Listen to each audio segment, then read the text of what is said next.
അൽ Qassam brigadier കമാൻഡറിനെ Israel കൊലപ്പെടുത്തിയ വിവരം സ്ഥിരീകരിച്ചിട്ടുണ്ട് ഹമാസ്. 2 മാസത്തിലേറെ നീണ്ട ഗസ വെടിനിർത്തൽ കരാർ അട്ടിമറിക്കാൻ ഇസ്രായേൽ ആസൂത്രിത നീക്കം നടക്കുന്നതിന്റെ ഭാഗമാണ് കൊലയെന്നും ഹമാസ് ആരോപിച്ചു. പ്രകൃതിക്ഷോഭം ദുരിതം വിതച്ച ഗസയിലേക്ക് ആവശ്യമായ സഹായങ്ങൾ എത്തിക്കാൻ ഇപ്പോഴും ഇസ്രായേൽ അനുമതി നൽകിയിട്ടില്ല. 30,000 താൽക്കാലിക ടെന്റുകൾ ഗസയിൽ അനിവാര്യമാണ്. ഗസ വംശഹത്യയിൽ പങ്കുണ്ടെന്ന് ചൂണ്ടിക്കാട്ടി മൈക്രോസോഫ്റ്റിനെതിരെ മനുഷ്യാവകാശ സംഘടനകൾ രംഗത്തെത്തി.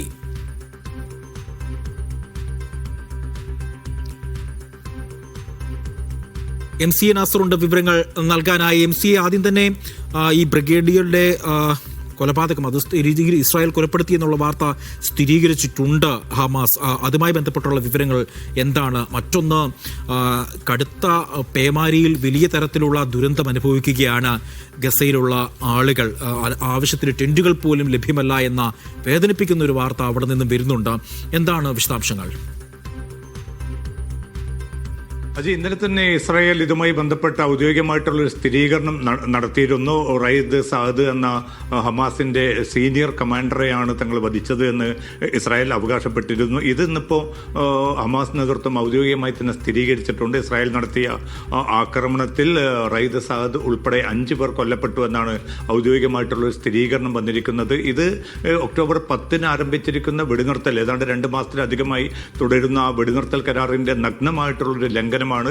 ഇതിന് തിരിച്ചടി ഉണ്ടാകുമെന്ന വളരെ ശക്തമായിട്ടുള്ള ഒരു മുന്നറിയിപ്പ് കൂടിയാണ് ഹമാസ് ഇപ്പോൾ നൽകിയിരിക്കുന്നത്. കാരണം ഏതാണ്ട് 700-ലധികം തവണയാണ് ഈ 2 മാസത്തിലധികം നീണ്ട വെടിനിർത്തൽ ഇസ്രായേൽ ലംഘിച്ചത്. അതിന്റെ ഭാഗമായിട്ട് 350ഓളം പേർ കൊല്ലപ്പെട്ട ഒരു സാഹചര്യമുണ്ടായിരുന്നു. 1000-ലധികം പേർക്ക് പരിക്കേറ്റിരുന്നു. അപ്പോൾ നിലവിലുള്ള ഒരു സാഹചര്യത്തിൽ 2ാം ഘട്ട വെടിനിർത്തലുമായി ബന്ധപ്പെട്ട തിരക്കിട്ട കൂടിയാലോചനകൾ തുടരുന്ന അതേ സമയത്ത് തന്നെയാണ് ഇസ്രായേൽ പ്രധാനമന്ത്രി ബെന്യാമിൻ നെതന്യാഹു, അതോടൊപ്പം തന്നെ ഇസ്രായേൽ പ്രതിരോധ മന്ത്രി ഇസ്രായേൽ കാറ്റ്സ് എന്നിവരുടെ നിർദ്ദേശപ്രകാരം ഈ ഒരു ആക്രമണം നടന്നിരിക്കുന്നതും അങ്ങനെ ഗസ സിറ്റിയിലെ അൽ ഖസാം ബ്രിഗേഡിന്റെ സീനിയർ കമാൻഡർ കൂടിയായിട്ടുള്ള റയീദ് സാദ് കൊല്ലപ്പെടുന്ന ഒരു സാഹചര്യം ഉണ്ടായിരിക്കുന്നത്.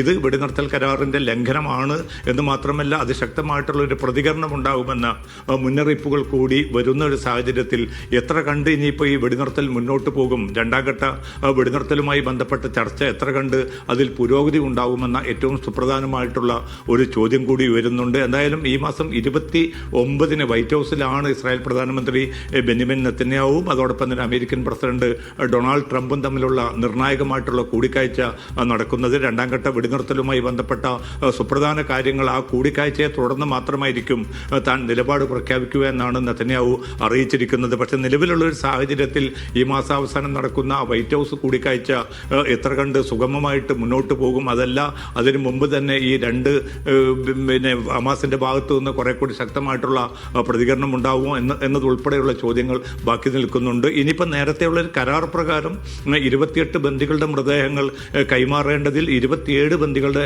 മൃതദേഹങ്ങളും ഹമാസ് കൈമാറിയിട്ടുണ്ട്. ഒരു ബന്ദിയുടെ മൃതദേഹത്തിന് വേണ്ടിയുള്ള ശക്തമായിട്ടുള്ള തെരച്ചിലാണിപ്പോൾ വടക്കൻ ഗസയിലെ സുജായിയിൽ ഇപ്പോൾ തുടർന്നുകൊണ്ടിരിക്കുന്നത്. മിക്കവാറും ആ മൃതദേഹം കൂടി കണ്ടെത്തുകയാണെങ്കിൽ അത് കൈമാറാൻ ഹമാസ് നേരത്തെ തന്നെ അറിയിച്ചിട്ടുണ്ട്. അങ്ങനെ വരികയാണെങ്കിൽ ഈ വ്യവസ്ഥയിലുള്ള ഏറ്റവും സുപ്രധാനമായിട്ടുള്ള ഒരു കടമ്പ കൂടി മുന്നോട്ട് പോകും. പക്ഷേ എത്ര കണ്ട് ഈ ഒരു വെടിനിർത്തൽ നിലവിലുള്ള ഒരു സാഹചര്യത്തിൽ അത്തരമൊരു വെടിനിർത്തൽ നീക്കവുമായിട്ട് സഹകരിക്കാൻ ഹമാസും ഇസ്ലാമിക് ജിഹാദ് ഉൾപ്പെടെയുള്ള പോരാളി സംഘടനകൾ തയ്യാറാകുമെന്ന സുപ്രധാനമായിട്ടുള്ള ചോദ്യം കൂടിയാണ് ഈ ഘട്ടത്തിൽ നിലനിൽക്കുന്നത്. മറ്റൊന്ന്, ഈ പ്രതികൂലമായിട്ടുള്ള കാലാവസ്ഥ മൂലം രൂപപ്പെട്ടിരിക്കുന്ന സങ്കീർണമായിട്ടുള്ള അതീവ ഗുരുതരമായിട്ടുള്ള ഒരു മാനുഷിക സാഹചര്യമുണ്ട്. അത് ഗസ സിറ്റിയിലും റഫയിലും വടക്കൻ ഗസയുടെ വിവിധ ഭാഗങ്ങളിലുമൊക്കെ ജനങ്ങൾ സംബന്ധിച്ചിടത്തോളം വളരെ ദരിദ്രമാക്കപ്പെട്ടൊരു അവസ്ഥയിലാണ്. കാരണം 2 കൊല്ലത്തിലേറെ നീണ്ട ഏറ്റവും കൊടിയ വംശഹത്യയുടെ ഭാഗമായിട്ട് തകർന്നടിഞ്ഞ കെട്ടിടങ്ങൾ, അതിനിടയിൽ താൽക്കാലികമായി രൂപപ്പെടുത്തിയ ടെന്റുകൾ, ആ ടെന്റുകളിൽ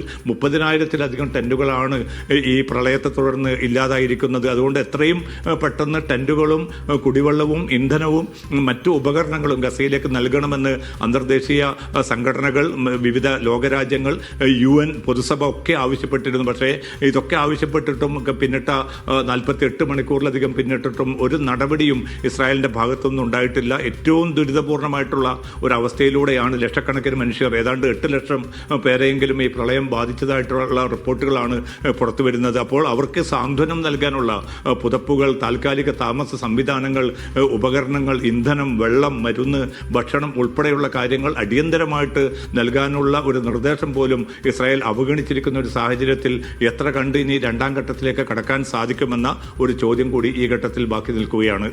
അജി, ഒപ്പം തന്നെ MCA, ഈ ഗസ വംശഹത്യയിൽ പങ്കുണ്ടെന്ന് ചൂണ്ടിക്കാട്ടി മൈക്രോസോഫ്റ്റിനെതിരെ മനുഷ്യാവകാശ സംഘടനകൾ രംഗത്തെത്തിയിരുന്നു. കഴിഞ്ഞ ദിവസങ്ങളിലൊക്കെ വലിയ തരത്തിലുള്ള ഒരു പ്രതിഷേധം മൈക്രോസോഫ്റ്റിനെതിരെ ആഗോള തലത്തിൽ ഉണ്ടായിരുന്നു. അത് നമ്മൾ കണ്ടതാണ്. അതുമായി ബന്ധപ്പെട്ടുള്ള കൂടുതൽ വിശദാംശങ്ങൾ എന്താണ്? അജി, നേരത്തെ തന്നെ ഇതുമായി ബന്ധപ്പെട്ട നിരവധി ആരോപണങ്ങൾ മൈക്രോസോഫ്റ്റ് ഉൾപ്പെടെയുള്ള വൻകിട സ്ഥാപനങ്ങൾക്കെതിരെ ഉയർന്നിരുന്നു. പക്ഷേ ഇതുമായി ബന്ധപ്പെട്ട ഒട്ടേറെ ആധികാരികമായിട്ടുള്ള വിവരങ്ങളും രേഖകളുമാണ് ഇപ്പോൾ മനുഷ്യാവകാശ സംഘടനകൾ പുറത്തുവിട്ടിരിക്കുന്നത്. അതിൻ്റെ ഭാഗമായിട്ട് അവർ മൈക്രോസോഫ്റ്റിന് നോട്ടീസും കൈമാറിയിട്ടുണ്ട്. അതിൽ കൃത്യമായിട്ട് തന്നെ പറയുന്നുണ്ട്, ഇസ്രായേലുമായിട്ട് രൂപപ്പെടുത്തിയ ഒരു കരാറിലൂടെ ഈ വംശഹത്യയിൽ കൃത്യമായിട്ടുള്ള പരോക്ഷ പങ്കാളിത്തം മാത്രമല്ല പ്രത്യക്ഷമായി തന്നെ മൈക്രോസോഫ്റ്റ് പങ്കുവയ്ക്കുന്ന ഒരു സാഹചര്യം ഉണ്ടായിട്ടുണ്ട്. അതുമൂലം നിരവധി കുട്ടികളും സ്ത്രീകളും കൊല്ലപ്പെടുന്ന, അവർക്കാവശ്യമായിട്ടുള്ള സാങ്കേതികമായ സംവിധാനങ്ങൾ കരാറിലൂടെയാണെങ്കിലും ഇസ്രായേലിന് നൽകുകയായിരുന്നു. ഇസ്രായേൽ ആർമിക്ക് വേണ്ടി, അവരുടെ ഈ വംശഹത്യ പദ്ധതിക്ക് വേണ്ടി എന്ന് മനസ്സിലാക്കിക്കൊണ്ട് തന്നെയാണ് മൈക്രോസോഫ്റ്റ് ഇത്തരമൊരു കരാറിൽ ഒപ്പുവെച്ചതും അതിൻ്റെ ഭാഗമായിട്ട് ഈ അടിസ്ഥാനമായിട്ടുള്ള സാങ്കേതിക സൗകര്യങ്ങൾ ഈ യുദ്ധത്തിൻ്റെ വേളയിൽ നൽകിയിരിക്കുന്നതും. ഇത് തികഞ്ഞ മനുഷ്യാവകാശ ലംഘനം കൂടിയാണ്. അതുമാത്രമല്ല, ഈ ആസൂത്രിതമായിട്ടുള്ള ഒരു വംശഹത്യ, അതിൻ്റെ ഭാഗമായിട്ട് നമുക്കറിയാൻ സാധിക്കും 70,000-ത്തിലധികം പേരാണ് ഔദ്യോഗികമായി തന്നെ കൊല ചെയ്യപ്പെട്ടിരിക്കുന്നത്. ഏതാണ്ട് 10,000-ത്തോളം പേര് പിന്നെ ഈ തകർന്നടിഞ്ഞ കെട്ടിടാവശിഷ്ടങ്ങൾക്കുള്ളിൽ ഇപ്പോഴും അവരുടെ മൃതദേഹങ്ങൾ കിടക്കുന്നതായിട്ടുള്ള റിപ്പോർട്ടുകളുണ്ട്. അപ്പോൾ ഇത്രയും വലിയ 80,000-ത്തിലധികം പേരെ കൊല ചെയ്യാൻ കൂട്ടുനിന്നതിൽ അത് കേവലമായിട്ടുള്ള ഇസ്രായേൽ സേന മാത്രമല്ല, അവർക്ക് സാങ്കേതികവും അതോടൊപ്പം തന്നെ മറ്റ് നിലയ്ക്കുള്ള സോഫ്റ്റ്വെയർ സംവിധാനങ്ങൾ ഒരുക്കി കൊടുക്കുകയും അങ്ങനെ ഈ കൊലക്ക് ആസൂത്രിതമായിട്ടുള്ള ഒരു കൂട്ടുപങ്കാളിത്തം വഹിച്ചു എന്ന ഏറ്റവും ഗുരുതരമായിട്ടുള്ള ഒരു ആരോപണമാണ് മൈക്രോസോഫ്റ്റിനെതിരെ ഉയർന്നിരിക്കുന്നത്. അതുമായി ബന്ധപ്പെട്ട രേഖകളും തെളിവുകളും മുൻനിർത്തിക്കൊണ്ടാണ് ഏതാണ്ട് 24-ലധികം വരുന്ന അന്താരാഷ്ട്ര മനുഷ്യാവകാശ സംഘടനകൾ ഒരുമിച്ച് നിന്നുകൊണ്ട് തന്നെ ഈ ഫൈറ്റ് മുന്നോട്ട് കൊണ്ടുപോകാൻ തീരുമാനിച്ചിരിക്കുന്നത്. അപ്പോൾ ഇതിൻ്റെ ആദ്യ പടി എന്ന നിലയ്ക്കാണ് ഇപ്പോൾ മൈക്രോസോഫ്റ്റിന് നോട്ടീസ് കൈമാറിയിരിക്കുന്നത്. ആ നോട്ടീസിൽ വളരെ കൃത്യമായി തന്നെ മൈക്രോസോഫ്റ്റ് നടത്തിയിരിക്കുന്ന ഇടപെടൽ, ഈ ആസൂത്രിതമായിട്ടുള്ള വംശഹത്യയിൽ അവരുടെ പങ്കാളിത്തം, അവർ ഇസ്രായേൽ സൈന്യവുമായി നടത്തിയിരിക്കുന്ന ഇടപാടുകളുടെ പിന്നെ അതിൻ്റെ വ്യാപ്തി, ഇതൊക്കെ തന്നെയും ഈ നോട്ടീസിൽ വ്യക്തമാക്കിയിട്ടുണ്ട്. എന്തായാലും തങ്ങൾ പുറകോട്ടില്ല. കൂടുതൽ ശക്തമായിട്ടുള്ള മുന്നേറ്റം തന്നെ, നിയമപരമായുള്ള ഏതൊക്കെ നിലക്കുള്ള മുന്നേറ്റം നടത്താൻ പറ്റുമോ അതൊക്കെയും നടത്തും. അതിനുവേണ്ടി നിരവധി അന്താരാഷ്ട്ര പ്രശസ്തരായിട്ടുള്ള അഭിഭാഷകർ അവരുടെ പൂർണ്ണ പിന്തുണയും ഈ കൂട്ടായ്മക്ക് നൽകിയിട്ടുണ്ട്. അതുകൊണ്ട് മൈക്രോസോഫ്റ്റിനെ സംബന്ധിച്ചിടത്തോളം അവർക്കെതിരെ വലിയൊരു നിയമ യുദ്ധത്തിനുള്ള ഒരുക്കത്തിൽ കൂടിയാണ് ഈ ആഗോള മനുഷ്യാവകാശ കൂട്ടായ്മകൾ ഇപ്പോൾ ഏർപ്പെട്ടിരിക്കുന്നത്. അജി, അപ്പോൾ തന്നെ അവസാനമായ ഒരു ചോദ്യം കൂടെ MCA, നമുക്കറിയാം ഗസയുടെ പുനർനിർമ്മാണം അത് വലിയൊരു ചോദ്യമാണ്. എപ്പോൾ, എങ്ങനെ എന്നുള്ളത് അതിലിപ്പോഴും ഒരു മധ്യസ്ഥത വഹിച്ച ട്രംപിൻ്റെ പ്ലാൻ അനുസരിച്ചുള്ള ഒരു പദ്ധതിയും, അതായത് പുനർനിർമ്മാണത്തിനുള്ള പദ്ധതികളൊക്കെ എങ്ങനെ നടക്കുമെന്നുള്ള ഒരു ആശങ്ക ഇപ്പോഴുമുണ്ട്. അപ്പോൾ ഈ ഫലസ്തീൻ്റെ പുനർനിർമ്മാണത്തിനായി ലോകരാഷ്ട്രങ്ങളുടെ അല്ലെങ്കിൽ സംഘടനകളുടെ പിന്തുണ തേടുന്നുണ്ട് അവിടെയുള്ള ആളുകൾ. അപ്പോൾ അതുമായി ബന്ധപ്പെട്ട് ഏതെങ്കിലും തരത്തിലുള്ള ഒരു വിലയിരുത്തലുകൾ അല്ലെങ്കിൽ ഏതെങ്കിലും പ്ലാനുകൾ, പദ്ധതികൾ വരുന്നുണ്ടോ?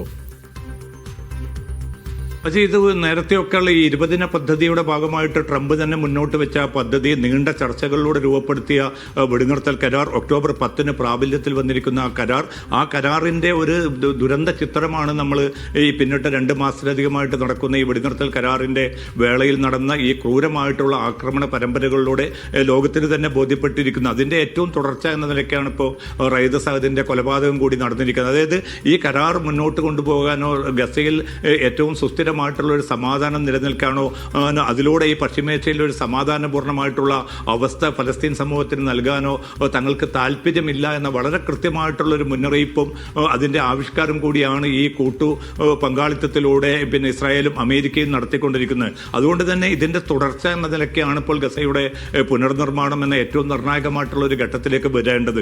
അതിന് രണ്ടാം ഘട്ടത്തിൽ ഏറ്റവും പ്രധാനമായിട്ട് പറഞ്ഞിരിക്കുന്നത് യുദ്ധാനന്തര ഗസയിൽ ഒരു ബദൽ ഇടക്കാല സർക്കാർ രൂപവൽക്കരിക്കണമെന്നാണ്. ആ സർക്കാർ രൂപവൽക്കരണം ഇതുവരെ ഉണ്ടായിട്ടില്ല. അതിലേക്ക് ടോണി ബ്ലെയറേയും മറ്റും കൊണ്ടുവരാനുള്ള ഒരു നീക്കമുണ്ടായിരുന്നു, അതും പരാജയപ്പെട്ടിരിക്കുകയാണ്. പക്ഷേ ഏറ്റവും ഫലസ്തീനികളുടേതായിട്ടുള്ള ഒരു സർക്കാർ രൂപവൽക്കരണം വരണം, അതോടൊപ്പം തന്നെ അന്താരാഷ്ട്ര സേനയുടെ വിന്യാസം നടക്കണം. അങ്ങനെ നിർണായകമായിട്ടുള്ള ഘട്ടങ്ങൾക്ക് പിന്നാലെ മാത്രമേ ഈ പുനർനിർമ്മാണം എന്ന മറ്റ് ഏറ്റവും സുപ്രധാനമായിട്ടുള്ള ഘട്ടത്തിലേക്ക് കടക്കൂ. പക്ഷേ അതിന് എത്ര കണ്ട് ഇസ്രായേൽ തയ്യാറാകും, അല്ലെങ്കിൽ ഇസ്രായേലിന് അത്ര കണ്ട് ഇതിനെ പ്രേരിപ്പിക്കാൻ അമേരിക്കൻ നേതൃത്വം തയ്യാറാകുമെന്ന ചോദ്യമാണ് ഈ ഘട്ടത്തിലും ബാക്കിയുള്ളത്. അജി, ശരി. എം സി നാസറാണ് വിവരങ്ങൾ നൽകിയത് ദുബായിൽ നിന്ന്. അതേസമയം ഫലസ്തീൻ ജനത സാധാരണ ജീവിതത്തിലേക്ക് എന്ന് മടങ്ങുമെന്ന് പറയാനാകില്ല എന്ന ഫലസ്തീൻ അംബാസിഡർ അബ്ദുള്ള എം അബു ഷാവിസ്. മരിച്ചവരുടെ ഓർമ്മകളാണ് ഞങ്ങളെ വേട്ടയാടുന്നത്. ഫലസ്തീന്റെ പുനർനിർമ്മാണത്തിൽ ലോകരാഷ്ട്രങ്ങളുടെയും സംഘടനകളുടെയും പിന്തുണ തേടുന്നുവെന്നും അബ്ദുള്ള എം അബു ഷാവീസ് പറഞ്ഞു. IFFKയിൽ പങ്കെടുക്കാനെത്തിയ ഷാവീസ് കോഴിക്കോട് സ്വകാര്യ സന്ദർശനത്തിൽ എത്തിയപ്പോഴായിരുന്നു പ്രതികരണം നടത്തിയത്. I did not read this information, or I did not get this information from any credible source, but I'm going to consider you as a credible source, which is very important to know that when we know that there is someone had been killed, or a group of people have been killed because their religious base or based on their religion beliefs, this is one word, loud and clear, should be condemnable and should not be acceptable at all, regardless they are Jewish, Muslim or Christian. Second, when it came to us as a Palestinian, we have nothing against the Jewish people at all. And let me just tell you that me in person, my very first boss ever in the Ministry of Planning and International Cooperation was a Jewish man. His name is Ilan Halevi, and he was the special representative of Yasser Arafat. Many of our leaders is Jewish people. നമ്മൾ ഇനി പ്രവാസ ലോകത്തെ മറ്റ് വാർത്തകളിലേക്ക് പോവുകയാണ്. കുവൈറ്റുമായി ബന്ധപ്പെട്ട ഒരു സുപ്രധാനമായ വാർത്തയുണ്ട്. അതായത് കുവൈറ്റിലേക്ക് വിസിറ്റ് അല്ലെങ്കിൽ ടൂറിസ്റ്റ് വിസയിൽ എത്തുന്ന യാത്രക്കാർക്ക് ബയോമെട്രിക് രജിസ്ട്രേഷൻ നിർബന്ധമാക്കിയിട്ടുണ്ട്. രാജ്യത്ത് പ്രവേശിക്കുമ്പോൾ ഒരിക്കൽ മാത്രം വിരലടയാളം രേഖപ്പെടുത്തണം. ഈ നടപടിക്രമം എന്താണ്? എവിടെയാണ് ബയോമെട്രിക് എടുക്കുന്നത്? നമുക്ക് വിശദമായി തന്നെ നോക്കാം. നജ്മ മജീദ് ഉണ്ട് വിവരങ്ങൾ നൽകാനായി ന്യൂസ് ഡെസ്കിൽ നിന്നും. നജ്മ, എന്താണ് ബയോമെട്രിക്? അജി പറഞ്ഞതുപോലെ കുവൈറ്റിൽ എത്തുന്ന ആളുകൾക്ക് ഇനി ബയോമെട്രിക് രജിസ്ട്രേഷൻ നിർബന്ധമാക്കുന്ന ഒരു സാഹചര്യമാണുള്ളത്. അത്തരം നിർബന്ധിത സാഹചര്യങ്ങൾ വരുമ്പോൾ സ്വാഭാവികമായും കുവൈറ്റിലേക്ക് യാത്ര തിരിക്കാൻ തയ്യാറെടുക്കുന്ന ആളുകൾ, അവിടെ ജീവിക്കുന്ന ആളുകൾക്കൊക്കെ സംശയങ്ങളുണ്ടാവും, ആശങ്കകളുണ്ടാവും. അത്തരം സംശയങ്ങളൊക്കെ നമ്മൾ വിശദമായി തന്നെ പരിശോധിക്കുകയാണ്. എന്താണ് ബയോമെട്രിക് രജിസ്ട്രേഷൻ എന്നുള്ളതാണ്. പ്രേക്ഷകർക്കറിയാം എന്താണ് ബയോമെട്രിക് രജിസ്ട്രേഷൻ എന്നുള്ളത്. വിരലടയാളം രേഖപ്പെടുന്ന പ്രക്രിയയാണ് നമ്മൾ ബയോമെട്രിക് രജിസ്ട്രേഷൻ എന്നുള്ളത് കൊണ്ട് ഉദ്ദേശിക്കുന്നത്. ഇനി എന്തിനാണ് കുവൈത്തിൽ അത്തരം ഒരു നിർബന്ധിത സാഹചര്യം വരുന്നത് എന്നുള്ളതാണ്. പാസ്പോർട്ടും വിസയും ബയോമെട്രിക് ഡാറ്റയുമായി ബന്ധിപ്പിക്കുക എന്നുള്ളതാണ് രാജ്യം ഇതുകൊണ്ട് ഉദ്ദേശിക്കുന്നത്. ഇനി സന്ദർശകന്റെ വരവും പോക്കും രാജ്യത്തിന് നിരീക്ഷിക്കാം എന്നുള്ളത് തന്നെയാണ് ഇങ്ങനെയൊരു നിർബന്ധിത സാഹചര്യത്തിന്റെ ലക്ഷ്യം എന്നുള്ളത്. മറ്റൊന്ന്, എവിടെയാണ് ബയോമെട്രിക് രജിസ്ട്രേഷൻ ചെയ്യേണ്ടത് എന്നുള്ളൊരു സംശയം സ്വാഭാവികമായും ഉണ്ടാകും. അതെവിടെയാണെന്നുള്ളത് നോക്കുമ്പോൾ കുവൈത്തിൽ പ്രവേശിക്കുമ്പോൾ തന്നെ ബയോമെട്രിക് രജിസ്ട്രേഷൻ നടത്താൻ സാധിക്കും. നമ്മുടെ എൻട്രി പോയിന്റുകളിൽ തന്നെ അതിനുള്ള സൗകര്യങ്ങളുണ്ട്. ഇനി നിങ്ങൾ വരുന്നത് വിമാനത്തിലാണെങ്കിൽ അല്ലെങ്കിൽ വിമാനത്താവളത്തിൽ ഇമിഗ്രേഷൻ കൗണ്ടറുകളിൽ ഇതിനുള്ള സൗകര്യം ഉണ്ടായിരിക്കും. ഇനി നിങ്ങൾ കരമാർഗത്തിലാണ് വരുന്നതെങ്കിൽ സ്വാഭാവികമായും അതിർത്തി ചെക്ക് പോസ്റ്റുകളിൽ ഈ ബയോമെട്രിക് രജിസ്ട്രേഷനുള്ള സൗകര്യങ്ങളുണ്ടാകും. കടൽ തുറമുഖങ്ങളിലും നിങ്ങൾ കടൽ മാർഗമാണ് വരുന്നതെങ്കിൽ കടൽ തുറമുഖങ്ങളിലും ബയോമെട്രിക് രജിസ്ട്രേഷനുള്ള സൗകര്യങ്ങളുണ്ടാകും. ഇനി അടുത്തൊരു സംശയം എന്ന് പറയുന്നത് പുറപ്പെടുമ്പോൾ എന്താണ് പരിശോധന എന്നുള്ളതാണ്.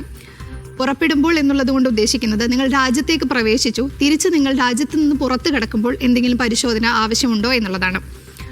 അത് സാധാരണയായി പുറപ്പെടുമ്പോൾ വീണ്ടും ബയോമെട്രിക് നൽകേണ്ടതില്ല എന്നുള്ളതാണ്. ഒരു തവണ ഇത് നൽകിയാൽ മതി. അത് നിങ്ങളുടെ എൻട്രി പോയിന്റിൽ തന്നെ നിങ്ങൾക്കത് ചെയ്യാവുന്നതുമാണ്.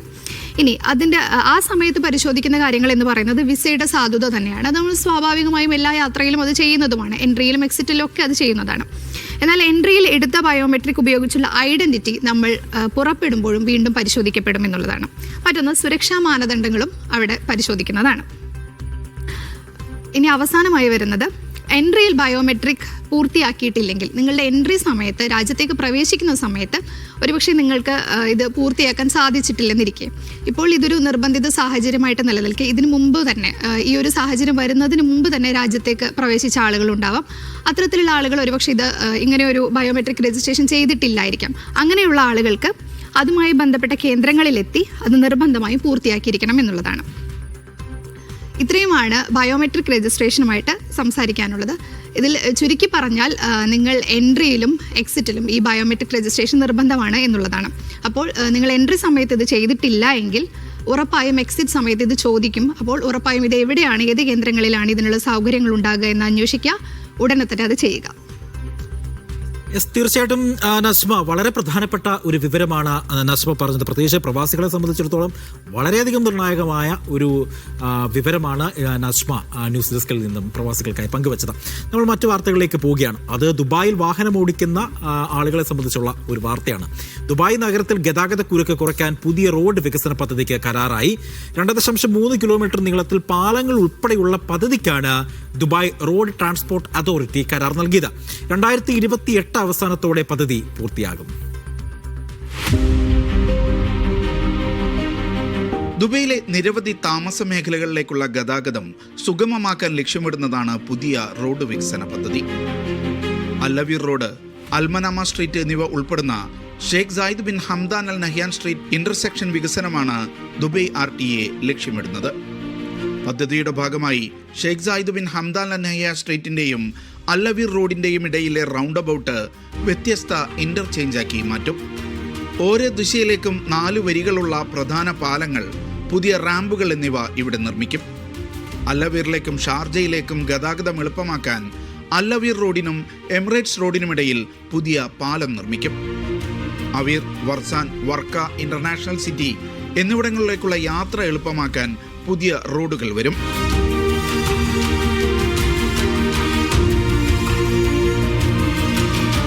നിലവിൽ മണിക്കൂറിൽ 5200 വാഹനങ്ങൾ കടന്നുപോകുന്ന റോഡിന്റെ ശേഷി 14,400 ഉയരുമെന്നാണ് വിലയിരുത്തൽ.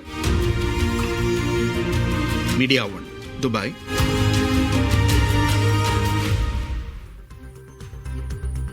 നമ്മൾ നേരെ പോകുന്നത് റിയാദിലേക്കാണ്. റിയാദിലെ പാർക്കിംഗ് സൗകര്യങ്ങൾ വർദ്ധിപ്പിക്കാനായി പുതിയ പദ്ധതികൾ പ്രഖ്യാപിച്ച് സൗദി അറേബ്യ.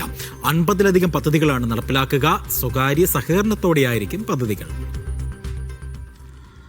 റിയാദിലെ പാർക്കിംഗ് സൗകര്യങ്ങളുടെ ശേഷി വർദ്ധിപ്പിക്കുന്നതിനായാണ് പദ്ധതികൾ. 50ലധികം പദ്ധതികളാണ് നടപ്പാക്കുക. ആശുപത്രികൾ, മെട്രോ സ്റ്റേഷനുകൾ, ഷോപ്പിംഗ് സെന്ററുകൾ തുടങ്ങിയവയെ കേന്ദ്രീകരിച്ചായിരിക്കും പദ്ധതികൾ. മൊത്തം 2 ലക്ഷം ചതുരശ്ര മീറ്റർ വിസ്തൃതിയിലാണ് വിവിധയിടങ്ങളിലായി പാർക്കിംഗ് ഒരുക്കുക. സ്വകാര്യ മേഖലാ സ്ഥാപനങ്ങളുമായി സഹകരിച്ചാവും പദ്ധതി. ഇതിനായുള്ള നിക്ഷേപ അവസരങ്ങളാണ് തുറന്നിട്ടിരിക്കുന്നത്. റിയാദ് മുനിസിപ്പാലിറ്റിയുടെ വികസന വിഭാഗമായ റിമാത്ത് റിയാദ് ഡെവലപ്മെന്റ് കമ്പനിയാണ് പദ്ധതിക്ക് മേൽനോട്ടം വഹിക്കുക. പാർക്കിംഗ് സൗകര്യങ്ങൾ മെച്ചപ്പെടുത്തുക, സുരക്ഷിത പാർക്കിംഗ് ഒരുക്കുക, ജീവിത നിലവാരം ഉയർത്തുക തുടങ്ങിയവയുടെ ഭാഗമായാണ് നീക്കം. Vishal Cherpulassery, media 1, Riyadh. ഒമാനുമായി ബന്ധപ്പെട്ട ഒരു വാർത്തയിലേക്കാണ് നമ്മൾ ഇനി പോകുന്നത്. ഒമാനിൽ വാടക തർക്കങ്ങൾ പരിഹരിക്കാൻ ഇലക്ട്രോണിക് സംവിധാനം വരുന്നു. വീട്ടുടമസ്ഥർക്കും വാടകക്കാർക്കും ഇനി ഓൺലൈനായി കേസുകൾ ഫയൽ ചെയ്യാം. വാടക കാര്യങ്ങളുമായി ബന്ധപ്പെട്ട നടപടിക്രമങ്ങൾ ഡിജിറ്റലൈസ് ചെയ്യുക എന്ന ലക്ഷ്യത്തോടെയാണ് ഈ നീക്കമെന്നാണ് മന്ത്രാലയം അറിയിച്ചിരിക്കുന്നത്. വാടക തർക്കങ്ങളുടെ പരിഹാരത്തിനായി ഇലക്ട്രോണിക് സംവിധാനം ഒരുക്കുന്നു എന്ന തീരുമാനം ഒമാൻ ആഭ്യന്തരമന്ത്രിയാണ് പുറപ്പെടുവിച്ചത്. വാടക കാര്യങ്ങളുമായി ബന്ധപ്പെട്ട ജുഡീഷ്യൽ ഭരണ നടപടിക്രമങ്ങൾ ഡിജിറ്റൈസ് ചെയ്യുക എന്ന ലക്ഷ്യത്തോടെയാണ് ഈ നീക്കമെന്നും മന്ത്രാലയം അറിയിക്കുന്നുണ്ട്. റെസിഡൻഷ്യൽ വാണിജ്യ ഉടമകളും വാടകക്കാരും തമ്മിലുള്ള തർക്കങ്ങൾ ഇലക്ട്രോണിക് പ്ലാറ്റ്ഫോം വഴി പരിഹരിക്കുന്നതിനുള്ള സംവിധാനങ്ങളാണ് സജ്ജമാക്കുന്നത്. അപേക്ഷകൾ, കേസ് മാനേജ്മെൻറ്റ്, ഡോക്യുമെൻറ്റേഷൻ എന്നിവ ഓൺലൈനായി കൈകാര്യം ചെയ്യും. തർക്കത്തിലുള്ള കക്ഷികളുടെ വിശദാംശങ്ങൾ, ഫീസ് അടച്ചതിൻ്റെ തെളിവ്, നിയമപരമായ പ്രതിനിധികളുമായി ബന്ധപ്പെട്ട വിവരങ്ങൾ എന്നീ രേഖകൾ സഹിതം ഫയൽ ചെയ്യാം. എല്ലാ നടപടിക്രമങ്ങളും കേസുകളുമായി ബന്ധപ്പെട്ട രേഖകളും ഡിജിറ്റലായി രേഖപ്പെടുത്തും. അംഗീകൃത വ്യക്തികൾക്ക് മാത്രമായി പ്രവേശനം പരിമിതപ്പെടുത്തുകയും കമ്മിറ്റി ചെയർമാൻ്റെ അംഗീകാരത്തിന് വിധേയമാക്കുകയും ചെയ്യും. ഒപ്പുകളുടെ ആവശ്യമില്ലാത്ത നടപടിക്രമങ്ങൾ ഇലക്ട്രോണിക്കായി രേഖപ്പെടുത്തും. ഇലക്ട്രോണിക് സിസ്റ്റത്തിൽ അപേക്ഷകൾ രജിസ്റ്റർ ചെയ്യുന്നതിനും സമർപ്പിച്ച് 7 ദിവസത്തിനുള്ളിൽ ബന്ധപ്പെട്ട കക്ഷികളെ ഹിയറിംഗ് തീയതി അറിയിക്കുന്നതിനുള്ള ഉത്തരവാദിത്തം കമ്മിറ്റി സെക്രട്ടറിക്കാണ്. Media 1, Muscat. ഗൾഫ് തീരത്ത് രൂപം കൊണ്ട ന്യൂനമർദ്ദനത്തിന്റെ ഫലമായി UAE-യിൽ ഇന്ന് പരക്കെ മഴ. ഈ മാസം 19 വരെ രാജ്യത്ത് അസ്ഥിര കാലാവസ്ഥ തുടരുമെന്നാണ് ദേശീയ കാലാവസ്ഥാ നിരീക്ഷണ കേന്ദ്രത്തിന്റെ മുന്നറിയിപ്പ്. മഴ കനക്കുമെന്നതിനാൽ അടുത്ത വെള്ളിയാഴ്ച വരെ UAE-യുടെ പല ഭാഗങ്ങളിലും യെല്ലോ ഓറഞ്ച് അലർട്ടുകൾ പ്രഖ്യാപിച്ചിട്ടുണ്ട്. ഇന്നലെ രാത്രി മുതൽ ദുബൈ, അബുദാബി, ഷാർജ, റാസൽഹൈമ, ഫുജൈറ എമിറേറ്റുകളിൽ പലയിടത്തും ശക്തമായ മഴ ലഭിച്ചു. മഴ തുടരുന്ന സാഹചര്യത്തിൽ ദേശീയ ദുരന്ത നിവാരണ സമിതി ജാഗ്രതാ നിർദ്ദേശങ്ങൾ പുറപ്പെടുവിച്ചിട്ടുണ്ട്. ദുബൈ പോലീസും വാഹനമോടിക്കുന്നവർക്ക് മുന്നറിയിപ്പ് സന്ദേശങ്ങൾ നൽകി. ഫുജൈറയിലും ഷാർജയുടെ ഭാഗമായ നസ്വയിലും ശക്തമായ മഴ ലഭിച്ചതായി കാലാവസ്ഥാ നിരീക്ഷണ കേന്ദ്രം റിപ്പോർട്ട് ചെയ്തു. Media 1, Dubai. സൗദിയിലും മഴയുണ്ട് എന്നുള്ള റിപ്പോർട്ടുകൾ വരുന്നു. അതായത് സൗദിയുടെ തലസ്ഥാനമായ റിയാദിൽ ഇന്ന് രാത്രി കനത്ത മഴ ലഭിക്കുമെന്നാണ് മുന്നറിയിപ്പ്. ശക്തമായ കാറ്റും ഇടിമിന്നലും ഉണ്ടാകുമെന്നും മുന്നറിയിപ്പിലുണ്ട്. തിങ്കളാഴ്ച രാവിലെ 10 മണിവരെ മഴയും കാറ്റും ഇടിയും തുടരുമെന്നാണ് മുന്നറിയിപ്പ്. സൗദിയുടെ വിവിധ ഭാഗങ്ങളിൽ മഴ തുടരുകയാണ്. അൽബഹ പ്രവിശ്യയിൽ റെഡ് അലർട്ട് പ്രഖ്യാപിച്ചിട്ടുണ്ട്. മിന്നൽ പ്രളയം ഉണ്ടാകാനിടയുള്ളതിനാൽ ജാഗ്രത പാലിക്കണമെന്നും കാലാവസ്ഥാ നിരീക്ഷണ കേന്ദ്രം മുന്നറിയിപ്പ് നൽകി. തലസ്ഥാനമായ ദോഹ ഉൾപ്പെടെ ഖത്തറിന്റെ വിവിധ ഭാഗങ്ങളിൽ മഴ പെയ്തു. വെസ്റ്റ് ബേ, സൂഖ് വാക്കിഫ്, അൽ റയാൻ, വക്ര അൽ സദ്, തുമാമ, മുംതാസ്, ഓൾഡ് എയർപോർട്ട് തുടങ്ങിയ സ്ഥലങ്ങളിൽ മഴ ലഭിച്ചു. രാത്രി തണുത്ത കാലാവസ്ഥയും ചില ഭാഗങ്ങളിൽ ശക്തമായ കാറ്റും അനുഭവപ്പെട്ടു. അടുത്ത വെള്ളിയാഴ്ച വരെ അന്തരീക്ഷം മേഘാവൃതമായിരിക്കുമെന്നും ന്യൂനമർദ്ദത്തിന്റെ ഫലമായി ഇടയ്ക്കിടെ മഴ പെയ്യാൻ സാധ്യതയുണ്ട് എന്നും കാലാവസ്ഥാ വകുപ്പ് അറിയിച്ചു. താമസക്കാർ ജാഗ്രത പാലിക്കണമെന്നും എല്ലാ കടൽ യാത്രകളും ഒഴിവാക്കാനും നിർദ്ദേശം ഉണ്ട്. തദ്ദേശ സ്വയംഭരണ സ്ഥാപനങ്ങളിലേക്കുള്ള തെരഞ്ഞെടുപ്പിന്റെ ഫലം വന്നു കഴിഞ്ഞു. നമ്മുടെ സുഹൃത്തുക്കളായ ആളുകൾ ജയിച്ചു, പരിചയക്കാർ ജയിച്ചു, ബന്ധുക്കളൊക്കെ ജയിച്ചു. അപ്പോൾ അതിൻ്റെ ആഘോഷ തിമിർപ്പിലാണ് കേരളത്തിലുള്ളവർ. പക്ഷേ നാട്ടിലെ തെരഞ്ഞെടുപ്പിലെ വിജയത്തിന്റെ ആഘോഷം കേരളത്തിൽ മാത്രമല്ല കേട്ടോ, പ്രവാസ ലോകത്തും അലയടിക്കുകയാണ്. മസ്കത്തിലെ UDF പ്രവർത്തകർ പായസം വിതരണം ചെയ്തും പാട്ടുപാടിയുമാണ് ആഘോഷത്തിൽ പങ്കാളികളായത്.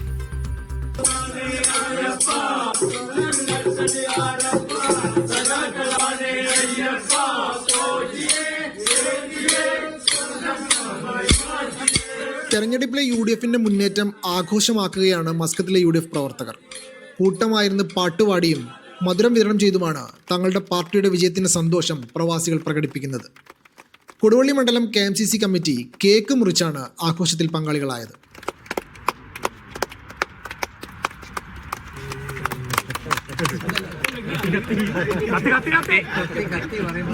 നാം നമ്മുടെ കണ്ണിലെ കൃഷ്ണമണി പോലെ സൂക്ഷിക്കുന്ന അതിമഹത്തായ മതേതര ജനാധിപത്യം എന്ന രാജ്യമുയർത്തിപ്പിടിക്കുന്ന സന്ദേശത്തെ തകർത്ത് കളയാനുള്ള ഭരണകൂട ശ്രമങ്ങൾക്ക്, അത് കേന്ദ്ര ഗവൺമെൻറ്റിൻ്റെതായാലും സംസ്ഥാന സർക്കാരിൻ്റെതായാലും ഭരണകൂട ശ്രമങ്ങൾക്ക് തിരിച്ചടി നൽകിയിട്ടുണ്ട്.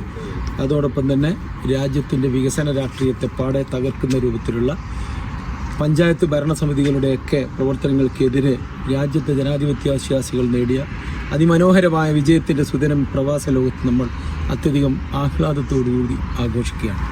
സ്വർണ്ണപ്പാളി പാരഡി ഗാനം തന്നെയാണ് പ്രവാസ ലോകത്തും ഹിറ്റ്. മസ്കത്തിലെ റൂവി KMCC ഓഫീസിൽ നാദാപുരം മണ്ഡലം കമ്മിറ്റി KMCC പ്രവർത്തകർ ആഘോഷത്തിന് നേതൃത്വം നൽകി. പാട്ടുപാടിയും വാദ്യോപകരണങ്ങൾ വായിച്ചും കേക്ക് മുറിച്ചും അവർ സന്തോഷം പങ്കുവച്ചു.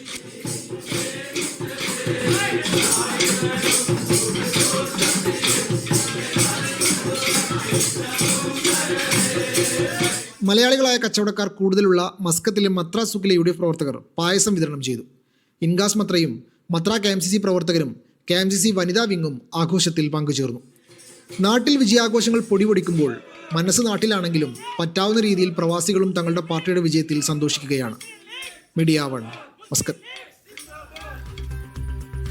സൗദിയുടെ വിവിധ ഭാഗങ്ങളിൽ തെരഞ്ഞെടുപ്പ് വിജയം ആഘോഷിക്കുന്നത് UDF അനുകൂല സംഘടനകൾ തുടരുകയാണ്. KMCC, OICC സംഘടനകൾ ഒന്നിച്ചും വെവ്വേറെയും ആഘോഷ പരിപാടികൾ സംഘടിപ്പിക്കുകയാണ്. മധുരം വിളമ്പിയും മുദ്രാവാക്യം വിളിച്ചുമായിരുന്നു അവരുടെ ആഘോഷം. വരും ആഴ്ചകളിലും റിയാദിലെ വിവിധ സംഘടനകൾ ആഘോഷ പരിപാടികൾ സംഘടിപ്പിക്കും. റിയാദിൽ നിന്നും മിഷാൽ ചെറുപ്പുളശ്ശേരി തയ്യാറാക്കിയ റിപ്പോർട്ട് കാണാം ഇനി.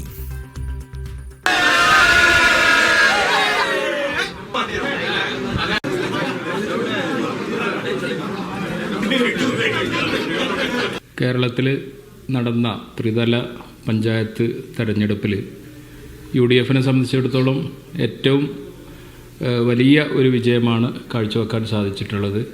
വളരെ അഭിമാനകരമായ ഒരു വിജയം ഞങ്ങളൊക്കെ സംബന്ധിച്ചിടത്തോളം പ്രവാസികൾ എന്നുള്ള നിലക്കും KMCC പ്രവർത്തകർ എന്നുള്ള നിലക്കും വളരെ അഭിമാനകരമായ ഒരു വിജയമാണ് കേരളത്തിലുണ്ടായിട്ടുള്ളത്.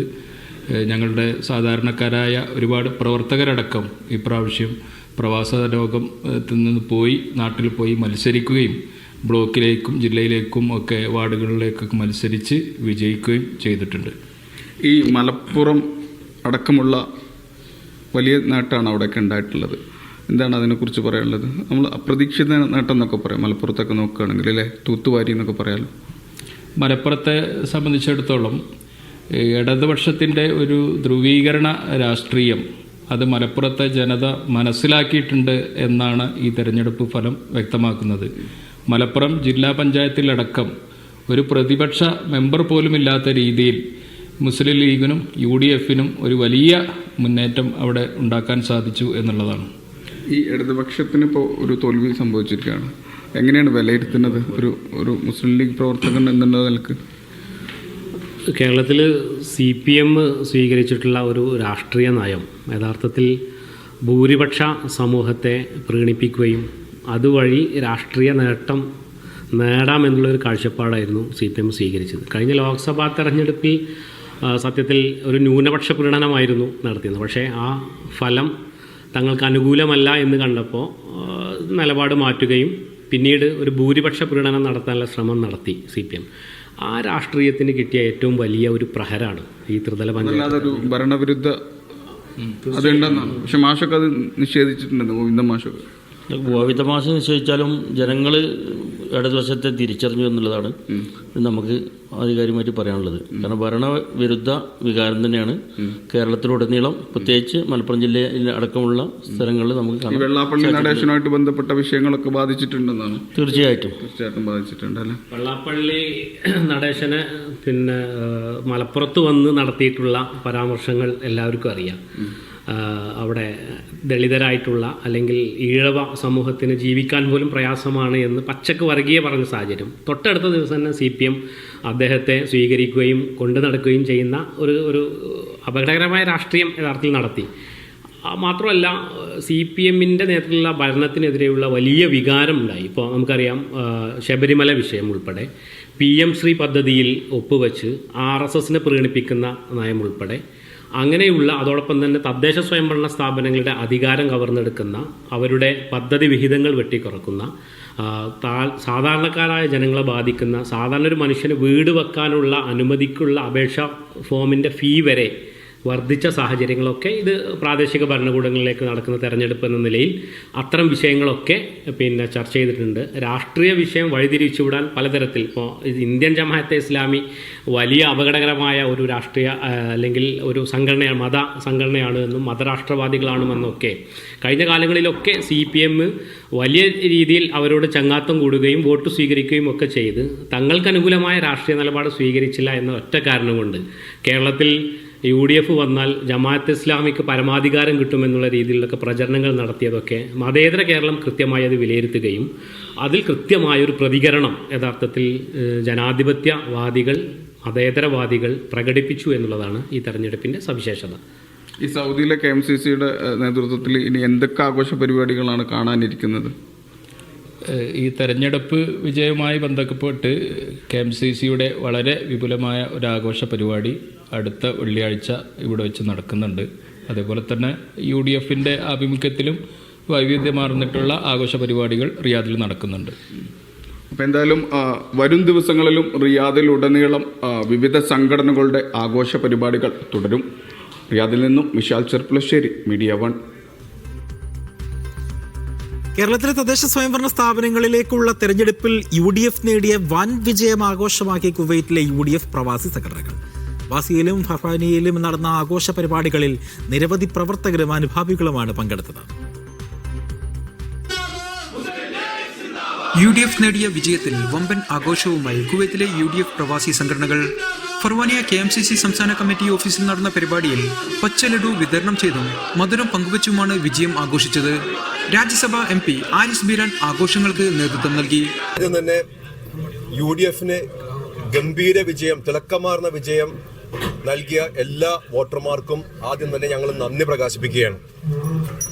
ഇത് പിണറായി സർക്കാരിന്റെ ജനവിരുദ്ധ നയത്തിനെതിരെയുള്ള നിലപാടാണ്. ഇതിപ്പോ നമ്മൾ പലരും പറഞ്ഞു അസംബ്ലി തെരഞ്ഞെടുപ്പിന് മുന്നോടിയായിട്ടുള്ള സെമി ഫൈനൽ മത്സരമാണെന്നുള്ളത്. സെമി ഫൈനൽ മത്സരത്തിൽ തിളക്കമാർന്ന വിജയം നേടിയിരിക്കുന്ന UDF ഫൈനലിലേക്ക് പോയിരിക്കുന്നു. ഫൈനലിലും തിളക്കമാർന്ന വിജയം നേടുമെന്നുള്ളതിന്റെ ഏറ്റവും വലിയ ഒരു ഉദാഹരണമാണ് ഈ കണ്ട പഞ്ചായത്ത് തെരഞ്ഞെടുപ്പ് ഫലം എന്നുള്ളത്. ഇന്നൊരു യാതൊരു സംശയവുമില്ല, തർക്കവുമില്ലാത്തൊരു കാര്യമാണ്. അബ്ബാസിയിൽ നടന്ന പരിപാടികൾക്ക് OICC നാഷണൽ കമ്മിറ്റി ഭാരവാഹികൾ നേതൃത്വം നൽകി. OICC പ്രവർത്തകർ മധുര പലഹാരങ്ങൾ വിതരണം ചെയ്തു. വരാനിരിക്കുന്ന നിയമസഭാ തെരഞ്ഞെടുപ്പിൽ UDF ഉജ്ജ്വല വിജയം നേടുമെന്ന ആത്മവിശ്വാസവും നേതാക്കൾ പങ്കുവച്ചു. Media 1 Kuwait city. പോറ്റിയെ കേറ്റിയെ സ്വർണം ചെമ്പായി മാറ്റിയെ. ഈ തെരഞ്ഞെടുപ്പ് കാലത്ത് നമ്മൾ ഏറ്റവും അധികം കേട്ട ഒരു പാട്ടാണ്, ഒരു പാരഡി പാട്ടാണ് ഈ തദ്ദേശ തെരഞ്ഞെടുപ്പ് തൂക്കിയടിച്ച പാരഡി ഗാനം. സോഷ്യൽ മീഡിയയിൽ കൂറ്റൻ ഹിറ്റായി മാറിയ ഈ ഗാനത്തിന്റെ ഉപജ്ഞാതാവ് GP കുഞ്ഞബ്ദുള്ള ഇതാ ഖത്തറിലുണ്ട്. ആള് പാരഡി പാട്ടെഴുത്തുകാരൻ മാത്രമല്ല കേട്ടോ, നല്ല ഒന്നാം തരം മാപ്പിളപ്പാട്ട് രചയിതാവ് കൂടിയാണ്. ദോഹയിൽ നിന്ന് അബ്ബാസ് മുഹമ്മദ് തയ്യാറാക്കിയ റിപ്പോർട്ട് കാണാം ഇനി.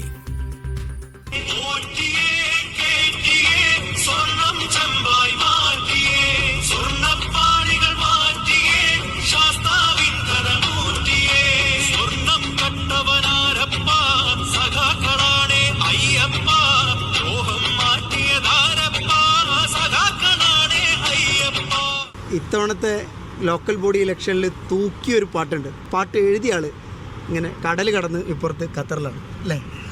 കടൽ കടന്ന് നമുക്കിത് തന്നെ കടൽ കടന്നെന്ന് പറയാൻ പറ്റൂല, കാരണം 46 വർഷമായി ഇവിടെ. അപ്പൊ ഇത് നമ്മളെയും കൂടി വരുന്നത് മണ്ണാണ്. ഏതായാലും ഈ പാട്ടാകെ സീനായി, മൊത്തത്തിൽ ഹിറ്റായി അല്ലേ, ആകെ തകർത്ത് കളഞ്ഞു. അത് ഏറ്റെടുത്തവരല്ലേ. നമ്മളിത് ഒരു കാര്യം, നമ്മളൊരു നാനാത്വത്തിൽ ഏകത്വം എന്ന് പറയുന്ന ഒരു നാട്ടിലാണ് ജീവിക്കുന്നത്. അപ്പോൾ ഒരു കോടിക്കണക്കിന് ഭക്തന്മാരുടെ മനസ്സിനേറ്റ മുറിവ് അത് നമ്മൾ അതിൽ പകർത്തി. നമ്മൾ ഈ സംസാരത്തിനിടയിലേ നിങ്ങൾ പരിചയപ്പെടുത്താൻ പറഞ്ഞു. എൻ്റെ പേര് GP കുഞ്ഞബ്ദുള്ള, നാദാപുരത്താണ്. ഖത്തറിൽ 46 വർഷമായി. പിന്നെ ഞാനിങ്ങനെ ഇലക്ഷനിലെല്ലാം പാട്ട് എഴുതലുണ്ട്. 600 പാട്ടുകൾ ഞാൻ എഴുതിയിട്ടുണ്ട്. ഇങ്ങനൊരു മാണിക്യം ഇവിടെ ഉണ്ടായിട്ട് നമ്മളാരും അറിഞ്ഞില്ലല്ലോ. അറിഞ്ഞില്ല എന്ന് പറഞ്ഞാൽ ഇപ്പം ഞാൻ പാട്ട് എഴുതുന്നതെന്ന് പറഞ്ഞാൽ ഞാൻ ഇപ്പോൾ മീഡിയ വണ്ണിൻ്റെ ചാനൽ വന്ന് ഞാൻ പാട്ട് എഴുതുന്ന സ്വീകരിക്കുമോ? അല്ല, അത് ഭയങ്കര തിരക്കായല്ലോ. ഇപ്പോൾ നമ്മളെ PC വിഷ്ണു അതൊക്കെ ലൈവിൽ വിളിച്ചു, ഹിറ്റായല്ലോ. KC വിളിക്കാമെന്ന് ഇന്ന് പറഞ്ഞിരുന്നു വേണുഗോപാൽ. വിളിച്ചായിട്ടില്ല, തിരക്കായിരിക്കും. ഏതായാലും വിളിച്ചെല്ലാം സന്തോഷം. ഒരുപാട് ആൾക്കാർ വിളിച്ചിട്ടുണ്ട്. വോട്ട് ചെയ്യാൻ പോയിരുന്നോ? വോട്ട് ചെയ്യുമ്പോഴേക്ക് ഇവിടെ വന്ന് എക്കാൻ മേടിക്കേണ്ടിണ്ടായിരുന്നു. അപ്പോൾ ഓട്ടോ വേണ്ടി എക്കാൻ വേണ്ടത്, അപ്പോൾ എക്കാൻ വേണ്ടി, അതുകൊണ്ട് ഇങ്ങ് പോന്ന്. അത് നമ്മൾ ഏതൊരു പ്രവാസിനെ സംബന്ധിച്ചിടത്തോളം വോട്ടാണ് ഇക്കാമാണ് വേണ്ടി വെച്ചാൽ നമ്മൾ ഇക്കാമനെ സെലക്ട് ചെയ്യും. അതെ അല്ലേ. എത്ര കാലം ഈ പാട്ട് എഴുതി തുടങ്ങിയിട്ട്? 35 വർഷമായി. എൻ്റെ രചനയിൽ 25 പാട്ട് പാടിയ മാപ്പിളപ്പാട്ടിലെ ഏറ്റവും തരംഗമായി കൊണ്ടിരിക്കുന്ന നവാസ് പാലേരി ഇന്ന് നമ്മളോടൊപ്പം ഉണ്ട്. അതെനിക്ക് വലിയൊരു സന്തോഷമുള്ളതാണ്. ഈ പാരഡി ഒറിജിനൽ സോങ് ഉണ്ടല്ലോ നമ്മുടെ വീരമണി പാടിയ, അത് ഏതായാലും നമ്മുടെ ഒരു മണ്ഡലകാലത്ത് ഇങ്ങനെ രാവിലെ ഇങ്ങനെ നടന്നു പോകുന്ന സമയത്ത് ഈ പള്ളിക്കെട്ട് ശബരിമല അതിങ്ങനെ കേൾക്കുന്ന ഒരു ഭയങ്കര ഒരു ഹോം സിക്നെസ്. അതെ അല്ലേ. അത് ചെറുപ്പത്തിലേ കേട്ട് നമ്മളെ മനസ്സിൽ നെഞ്ചാറ്റിയൊരു ട്യൂണാണ്. അപ്പോൾ അയ്യപ്പന്മാരെ കാര്യം പറയുമ്പോൾ നമ്മൾ എന്ത് ചെയ്തു, ആ ട്യൂൺ തന്നെ തിരഞ്ഞെടുത്തു. പിന്നെ ഇത് ചെയ്തിരിക്കുന്നത് ആദ്യം ഇത് റെക്കോർഡ് ചെയ്ത് അനീഫ മുടിക്കോടനാണ്. അന്ന് പാടിയിരിക്കുന്നത്, ഒറിജിനലായിട്ട് പാടിയിരിക്കുന്നത് ഡാനീഷ് എന്ന് പറഞ്ഞ ഒരാളാണ്, മലപ്പുറം. അത് കഴിഞ്ഞപ്പോൾ സുബൈർ പന്തൽ വരുന്ന ഒരാളുണ്ട്. അയാൾ എന്നോട് പറഞ്ഞു ഈ പാട്ട് ഞാൻ വീഡിയോ ചെയ്യട്ടെന്ന്. ചെയ്തോളൂ, പ്രശ്നമില്ല, നമ്മൾ ഇത് കാശിനൊന്നും വേണ്ടി ചെയ്യുന്ന കാര്യമല്ലല്ലോ. അപ്പോൾ പിന്നെ അയാൾ എന്നോട് പറഞ്ഞു ഇവിടെ ഇത് നസീർ കൂട്ടിലങ്ങാട് എന്ന് പറഞ്ഞ ഒരാളാണിത് പാടിക്കൊണ്ടിരിക്കുന്നത്. അയാളൊരു സ്വാമീൻ്റെ വേഷത്തിലുള്ള ഒരാളാണ്. എന്നാൽ പിന്നെ അയാളെ തന്നെ അയാൾ തിരഞ്ഞെടുത്തു. അതെല്ലാം അയാളെ സെലക്ഷനാണ്. ഇതിലൊരു സങ്കടമുണ്ട്. യൂത്ത് കോൺഗ്രസിൻ്റെ യൂത്ത് ലീഗിൻ്റെ ആൾക്കാരെ ഞാൻ വിളിച്ചു, ഇങ്ങനെ നിങ്ങൾക്ക് ഇത് ഉപയോഗിക്കാൻ പറ്റിയൊരു പാട്ടാണ്. 2 കൂട്ടർ ഇത് മൈൻഡ് ചെയ്തില്ല. അത് അത്ര കാര്യമായിട്ട് അന്ന് തോന്നിയിട്ടുണ്ടാവില്ല. ഇപ്പം എല്ലാവരും വിളിക്കുന്നുണ്ട്. ഇപ്പം ഹിറ്റെന്ന് പറയല്ലേ, ഇത് ശരിക്ക് ഈ പാട്ടങ്ങോട്ട് തൂക്കി ഇപ്രാവശ്യം. പിന്നെ ജനങ്ങൾ വോട്ട് ചെയ്യണ്ടിട്ടുണ്ടെങ്കിൽ അവർക്ക് എന്തെങ്കിലും കേൾക്കുകയും കാണുകയും വേണ്ടേ? എൻ്റെ പേടി എന്താണെന്ന് വെച്ചാൽ ഇനി കർണാടകയിൽ നിന്ന് തമിഴ്നാട് ഉണ്ടാവില്ല, കർണാടകയിൽ നിന്നൊക്കെ വരുന്ന ആളുകളെങ്ങനെ അത് മാറിപ്പാടും എന്നുള്ള പേടി എനിക്കുണ്ട്. അങ്ങനെ ഇത് ആൾക്കാർക്ക് പുറത്തറിയണമെന്നില്ലല്ലോ. അത് പിന്നെ ഒരു ഓളം ഉണ്ടാകുന്ന പാട്ടാകുമ്പോൾ എല്ലാവരും ഏറ്റങ്ങ് പാടും. അത് കർണാടകക്കാരനോ തമിഴന്മാരെന്നല്ല, പാട്ടിൻ്റെ താളമാണ് മനുഷ്യനെ സ്വാധീനിക്കുന്നത്. ഫോണിൽ ഒഴിവുണ്ടാവില്ല അല്ലേ? ഫോണിൽ ഇന്ന് നേരം വെളുത്ത് 5 മണി വരെ തുടങ്ങി. അങ്ങനെ നൗഫൽക്ക് അത് സമ്മ തകർത്തില്ലേ? തകർത്തെന്ന് മാത്രമല്ല, GP-യുടെ ഒരുപാട് പാട്ടുകളുണ്ട്. പക്ഷെ നമ്മൾ ഈ വൈറലായ പാട്ടുകൾ നമ്മൾ കേൾക്കുന്നത്. പക്ഷെ അദ്ദേഹത്തിൻ്റെ മനോഹരമായ ഒരുപാട് പാട്ടുകളുണ്ട്. ഒരുപാട് പാട്ടുകൾ വിശന്ന് പൊരിയുന്ന വയറിലും ഒട്ട് വിഷമമെരിയുന്ന കരളിലും വിശുദ്ധി തിരയുന്ന നിലവിലും നിങ്ങൾ വിഷം കലർത്തുവതെന്തിനാ, വിഷം കലർത്തുവതെന്തിനാ. മാപ്പിളപ്പാട്ടിനെ കുറിച്ച് ഗഹനമായിട്ടുള്ള പുസ്തകം കൂടി ഇപ്പോൾ എഴുതിയിട്ടുണ്ട്. മാപ്പിളപ്പാട്ടിൻ വർണ്ണചരിത്രം എന്ന് പറഞ്ഞാൽ അദ്ദേഹത്തിൻ്റെ പാട്ടുകൾ ഉൾപ്പെടുത്തിയുള്ള ഒരു പുസ്തകമുണ്ട്. അതിൽ ഒരുപാട് പാട്ടുകളുണ്ട്. മാപ്പിളപ്പാട്ടിനെ കുറിച്ചുള്ളൊരു പാട്ടുണ്ട്, സൂപ്പർ ഹിറ്റായ പാട്ടാണ്. മാപ്പിളപ്പാട്ടിൻ വർണ്ണചരിത്രം മാനവികതയോടാണതിൻ മിത്രം. മധുകൾ മാലകൾ മൈലാഞ്ചികളിൽ ഒപ്പന പാടി മഹിയിൽ മരുവിൽ മലയിൽ നദിയിൽ കാറ്റിൽ നർത്തനമാടി. ഇനിയിപ്പോൾ നാട്ടുകാരിപ്പോൾ നിങ്ങളെ അങ്ങോട്ട് കരിപ്പൂരിൽ വിമാനം ഇറങ്ങാൻ കാത്തിരിക്കുമോ? നിങ്ങളെ മാലയിട്ട് സ്വീകരിക്കാനുണ്ടോ? അത് മാലയിട്ടില്ലെങ്കിലും മാലയിട്ട് അത് എൻ്റെ നാടല്ലേ, അവിടെ മാല കിട്ടിയാലും കിട്ടിയില്ലെങ്കിലും അത് നമ്മളെ പ്ലെയിനങ്ങ് ഇറങ്ങി വരുമ്പോൾ നമ്മളെ തെങ്ങിൻ തോപ്പുകളും നമ്മളെ പുഴകളും നദികളിലും കാണുമ്പോൾ സന്തോഷത്തെ അതിനെക്കാട്ടും വലുതല്ല മാല. സോഷ്യൽ മീഡിയയിൽ തൂക്കിയടിച്ച പാട്ട്, ആ പാട്ടിൻ്റെ സ്രഷ്ടാവ്, അദ്ദേഹത്തിൻ്റെ പാട്ടിന് ജീവൻ കൊടുത്ത നവാസ്ക, ഇങ്ങനെ എല്ലാവരും ഉണ്ട്.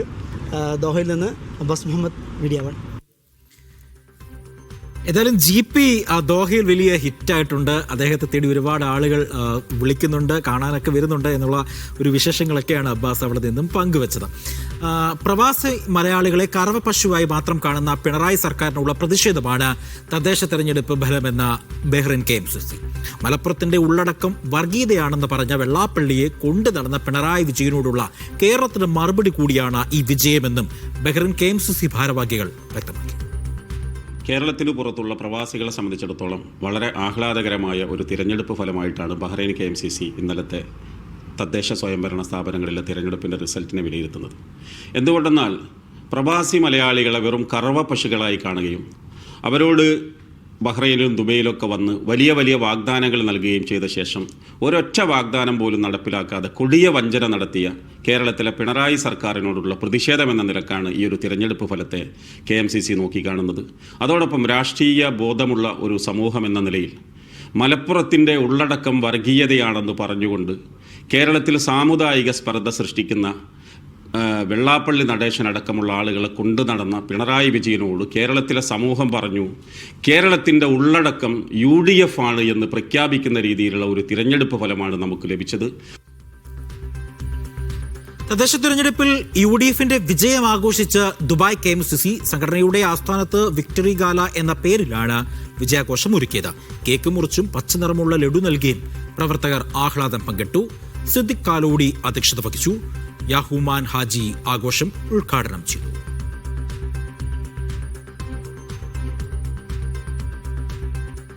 ദേശീയ ദിനാഘോഷങ്ങളോടനുബന്ധിച്ച് വാഹനങ്ങൾ അലങ്കരിക്കുന്നതിനുള്ള ചട്ടങ്ങൾ പുറപ്പെടുവിച്ച് ഖത്തർ ആഭ്യന്തര മന്ത്രാലയം. ഡിസംബർ 14 മുതൽ 20 വരെയുള്ള കാലയളവിൽ വാഹനങ്ങൾ അനുവദനീയമായ രീതിയിൽ അലങ്കരിക്കാമെന്ന് ആഭ്യന്തര മന്ത്രാലയം വ്യക്തമാക്കി.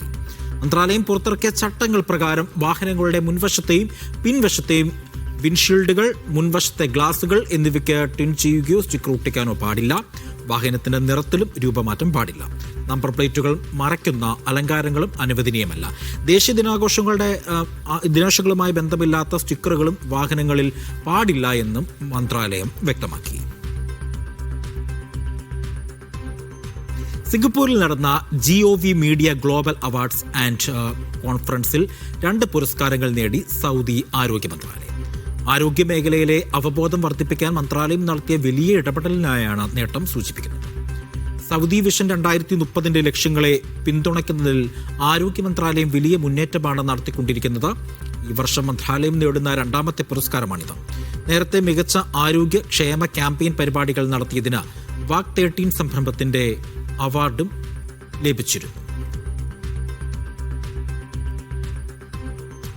ഒമാനിൽ ജുവലറി തുറന്ന് 10 ലക്ഷം റിയാൽ വിലമതിക്കുന്ന ആഭരണങ്ങൾ മോഷ്ടിച്ച 2 പേർ പിടിയിലായി. യൂറോപ്യൻ പൗരന്മാരായ വിനോദസഞ്ചാരികളെയാണ് റോയൽ ഒമാൻ പോലീസ് വിദഗ്ധമായി പൂട്ടിയത്. ഒമാനിൽ ജ്വല്ലറിയുടെ പിൻഭാഗം തുരന്ന് 10 ലക്ഷം റിയാൽ വിലമതിക്കുന്ന ആഭരണങ്ങൾ മോഷ്ടിച്ച 2 യൂറോപ്യൻ പൗരന്മാരാണ് പിടിയിലായത്. പ്രതികളുടെ കവർച്ചാസൂത്രണത്തെക്കുറിച്ച് റോയൽ ഒമാൻ പോലീസ് പറയുന്നത് ഇങ്ങനെയാണ്. ടൂറിസ്റ്റ് വിസയിലാണ് പ്രതികൾ ഒമാനിലെത്തുന്നത്. മസ്കത്തിലെ ഗുബ്ര പ്രദേശത്തെ ജ്വല്ലറി ഷോപ്പുകൾക്ക് സമീപമുള്ള ഹോട്ടലിൽ തങ്ങി കവർച്ച ആസൂത്രണം ചെയ്തു. പുലർച്ചെ 4 മണിയോടെ ജ്വല്ലറിയുടെ പിൻഭാഗത്തെ ഭിത്തി തകർത്ത് ഇരുവരും അകത്ത് കയറി. തുടർന്ന് ആഭരണങ്ങൾ മോഷ്ടിക്കുകയും സേഫ് തുറന്ന് അതിലുണ്ടായിരുന്ന പണവും കൈക്കലാക്കി കടന്നു കളഞ്ഞു. ഊർജിതമായ അന്വേഷണത്തിനൊടുവിലാണ് ROP പ്രതികളെ പൂട്ടുന്നത്. സിഫ ഏരിയയിലെ ബീച്ചിൽ ഒളിപ്പിച്ച മോഷണ വസ്തുക്കളും കുറ്റകൃത്യത്തിന് ഉപയോഗിച്ച ഉപകരണങ്ങളും പോലീസ് കണ്ടെടുത്തിട്ടുണ്ട്. വാടകയ്ക്കെടുത്ത ബോട്ട് ഉപയോഗിച്ചാണ് മോഷണ മുതലുകൾ ഒളിപ്പിച്ച സ്ഥലത്തേക്ക് കൊണ്ടുപോയതെന്നും പ്രതികൾ പോലീസിനോട് സമ്മതിച്ചിട്ടുണ്ട്. പ്രതികൾക്കെതിരായ നിയമ നടപടികൾ പുരോഗമിക്കുകയാണെന്ന് ROP വ്യക്തമാക്കി. Media 1 Muscat. കുവൈത്തിൽ ഡീസൽ കള്ളക്കടത്ത് നടത്തിയ പ്രതികൾ പിടിയിലായി. രഹസ്യ വിവരത്തിന്റെ അടിസ്ഥാനത്തിൽ കാർഷിക മേഖലയിലെ ഒരു ഫാമിൽ നടത്തിയ റെയ്ഡിൽ ഡീസൽ നിറച്ച 33 കണ്ടെയ്നറുകൾ കണ്ടെത്തി. കേസിന്റെ മുഖ്യ സൂത്രധാരനെന്ന് സംശയിക്കുന്ന ഒരു കുവൈറ്റ് പൗരൻ ഉൾപ്പെടെ 9 പേരെ അറസ്റ്റ് ചെയ്തു. ആക്ടിംഗ് പ്രധാനമന്ത്രിയും ആഭ്യന്തരമന്ത്രിയുമായ ഷെയ്ഖ് ഫഹദ് യൂസഫ് അൽ സബാഹിന്റെ നേരിട്ടുള്ള മേൽനോട്ടത്തിലായിരുന്നു ഓപ്പറേഷൻ. രാജ്യത്തിന് പുറത്തേക്ക് കടത്തുന്നതിനായി ഡീസൽ ഇന്ധനം അനധികൃതമായി സംഭരിച്ചിരുന്നുവെന്നാണ് ആഭ്യന്തര മന്ത്രാലയം അറിയിച്ചത്. രാജ്യം വിടാൻ ശ്രമിക്കുന്നതിനിടെ കര അതിർത്തിയിൽ വെച്ചാണ് ഫാം ഉടമയെ കസ്റ്റഡിയിൽ എടുത്തത്. സംഭവവുമായി ബന്ധപ്പെട്ട് നിയമ നടപടികൾ ആരംഭിച്ചിട്ടുണ്ട് എന്നും അന്വേഷണം തുടരുകയാണ് എന്നും മന്ത്രാലയം വ്യക്തമാക്കി. അറബ് സിനിമയ്ക്ക് പുതിയ ദിശ പകർന്ന Red Sea international film festival സമാപിച്ചു. 10 ദിവസം നീണ്ട ഫെസ്റ്റിവലിൽ 70 ഭാഷകളിൽ നിന്നുള്ള 100-ലധികം സിനിമകൾ പ്രദർശനത്തിനെത്തി. ലോക സിനിമാ താരങ്ങളുടെ സംഗമ വേദിയായി റെഡ് സീ ഫെസ്റ്റിവൽ മാറി.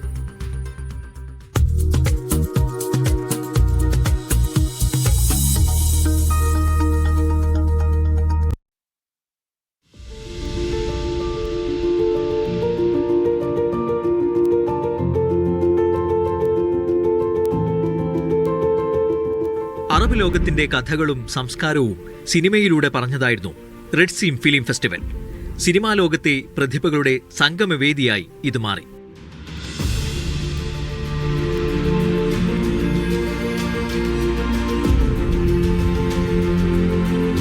We're living in a time where we all need to find ways to share what we share, and emotions are universal. We all have families and needs and heartbreak and love and curiosity, and that can all be expressed through art. 2019 fest തുടങ്ങിയത്. 5 എഡിഷനുകൾ പിന്നിടുമ്പോൾ ലോക cinema ഭൂപടത്തിലെ പ്രധാന ഡെസ്റ്റിനേഷനായി festival മാറി.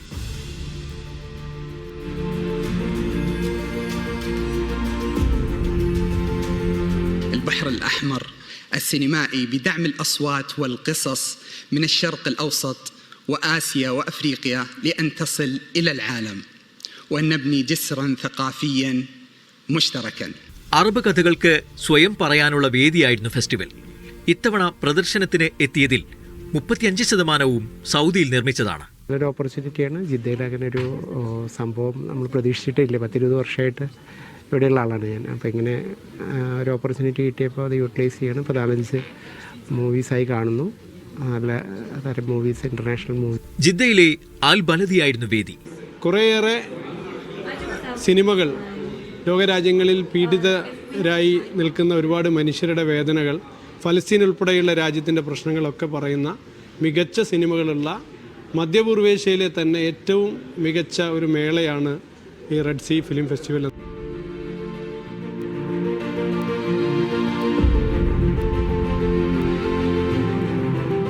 Indian പ്രാതിനിധ്യം ഇത്തവണ നിറഞ്ഞു നിന്നു. Jeddah കോൺസുലേറ്റിന്റെ നേതൃത്വത്തിലായിരുന്നു സഹായം. And this is the second consecutive year where the Consulate General of India in Jeddah has been partnering with the Red Sea Film Festival. And at this year's edition, we recently had the screening of the iconic movie Umrao Jaan that was screened a few nights ago. Salman Khan, Aishwarya Roy, Karthik Aryan, Alia Bhat, രേഖ, മുസഫർ അലി എന്നിവർ red കാർപ്പറ്റിൽ തിളങ്ങി. I completely enjoy cinema as an audience member. I still feel, oh my God, I haven't even touched the tip of the iceberg. I mean, there's so much more. I mean, look at this room full of people. You all have your own individual stories.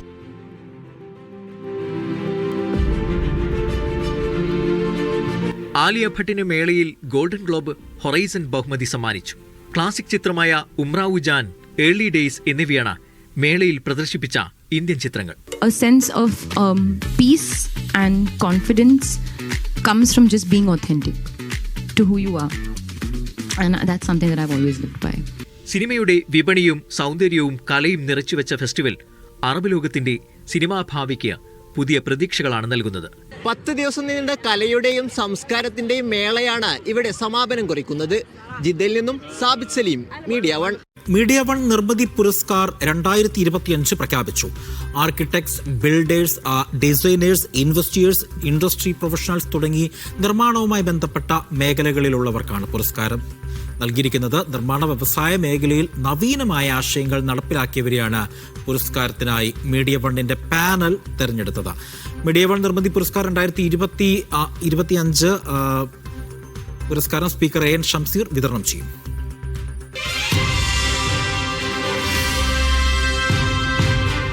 Business രംഗത്തെ അതികായരെ ആദരിച്ച് media one അവാർഡുകൾ നൽകിയിട്ടുണ്ടെങ്കിലും ആദ്യമായാണ് നിർമ്മാണ മേഖലയിലുള്ളവർക്ക് മാത്രമായി പുരസ്കാരം നൽകുന്നത്. Green architecture pioneer award ചെലവ് കുറഞ്ഞ പരിസ്ഥിതി സൗഹൃദ വീടുകൾ നിർമ്മിച്ചു നൽകുന്ന ഹാബിറ്ററ്റ് ഗ്രൂപ്പിന്റെ അമരക്കാരൻ പത്മശ്രീ ഡോക്ടർ G. ശങ്കറിനാണ്. 2025 ബെസ്റ്റ് വിഷണറി ബിൽഡഡ് ബ്രാൻഡ് പുരസ്കാരത്തിന് അസറ്റ് ഹോംസും അർഹരായി.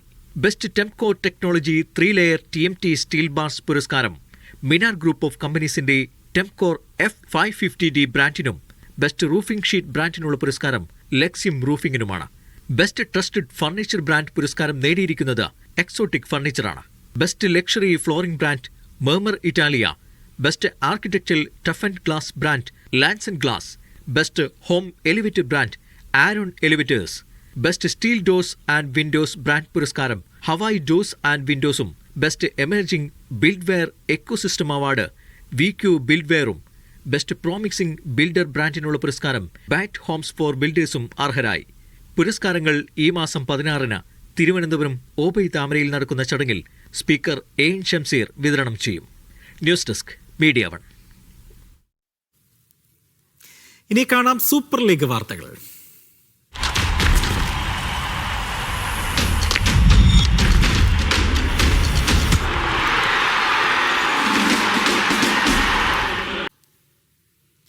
സൂപ്പർ ലീഗ് കേരള ഫുട്ബോളിൽ കണ്ണൂർ വാരിയേഴ്സ് ഫൈനലിൽ നിലവിലെ ചാമ്പ്യന്മാരായ കാലിക്കറ്റ് FCയെ എതിരില്ലാത്ത ഒരു ഗോളിന് തോൽപ്പിച്ചാണ് കണ്ണൂർ കലാശപ്പോരിന് എത്തിയത്. 70-ാം മിനിറ്റിൽ പെനാൽറ്റിയിലൂടെ മുഹമ്മദ് സുനാൻ ആണ് കണ്ണൂരിന്റെ വിജയ ഗോൾ നേടിയത്. നാളെ നടക്കുന്ന 2ാം സെമിയിൽ മലപ്പുറം FC തൃശൂർ മാജിക് FCയെ നേരിടും.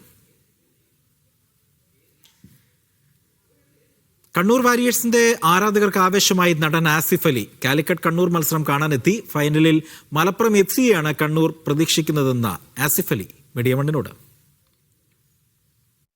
അപ്പോൾ കണ്ണൂർ കാലിക്കറ്റ് കടന്നു കേട്ടോ. കണ്ണൂർ കാലിക്കറ്റും കടന്ന് കലാശപ്പോരിൽ ഞങ്ങൾ ഇനി കണ്ണൂരിലേക്ക് എത്തി. ഫൈനൽസ് കണ്ണൂരിലേക്ക് എത്തി. ത്രില്ലിലാണല്ലോ.